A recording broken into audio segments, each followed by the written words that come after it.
Hi, this is a video response to a Rachel Matty video entitled "Where Were You When 911 Happened?" Looking back, when 911 happened, I was in a job where I travelled from site to site, so I didn't have a single base, and I guess when the first plane struck I would have been driving back to my depot. And I didn't have the radio on, which was quite unusual at the time. And when I did get back, someone came up to me and they said, "Have you heard the United States are under sustained terrorist attack?" And at the time, I couldn't even think what that actually meant. Sustained terrorist attack wasn't a phrase I'd really heard. But as I was driving home, I had the radio on, and it became apparent what was happening. And I think by the time I actually got home was when the first building collapsed. And at that time it dawned on me, and there was the news of the Pentagon being struck, which was like mind-blowing.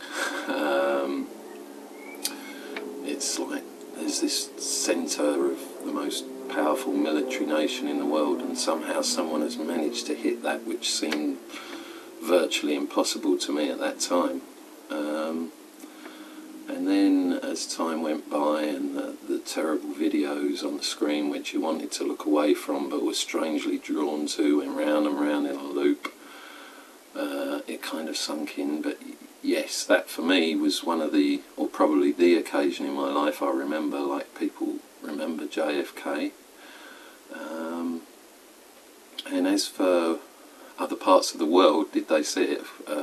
I mean, of course they saw it. Everybody saw it.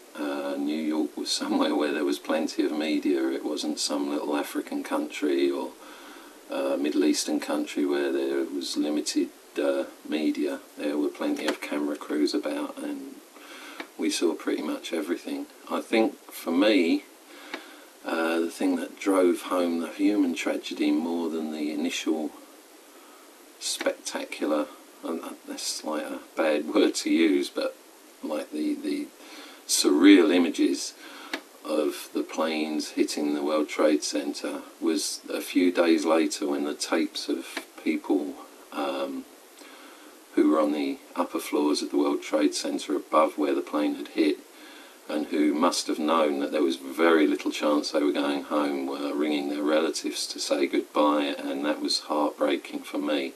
And those phone calls, while I'm sure there's been controversy over whether they should have been aired or not, drove home to me that the real human factor of it, that these people that in their last minutes possibly, their main thought was to ring their loved ones and let them know that they loved them. So there was like this outpouring of love from this outrage.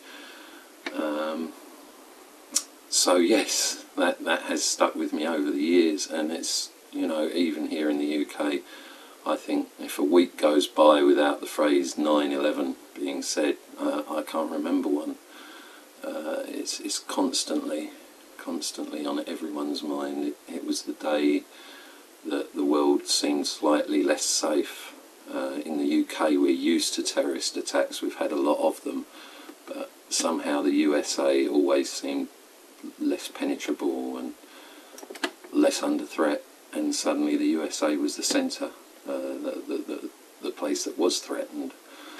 I think that threat sometimes gets blown out of proportion by the American government. When they want to do something, they use that threat as a reason to perform certain actions when maybe they shouldn't. But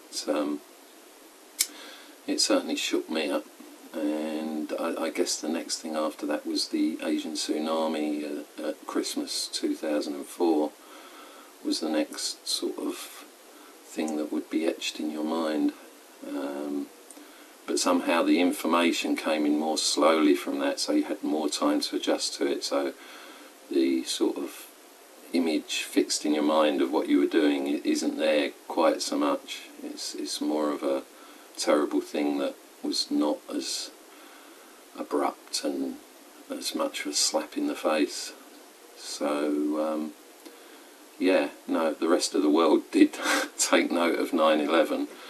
I think that accounts for the conspiracy theories that you see everywhere, which, whether they're true or not, or there's so many of them, not all of them could be true, even if one was true, or even if the official line was true. There's so many different ideas of what actually happened, basically because everyone is so obsessed with it, because it's fixed in their minds. But I guess that's all I have to say on the subject at the moment. But it's a subject that interests me, that I might make another video about in the future. So I guess I'll say I see you later, guys, and take care.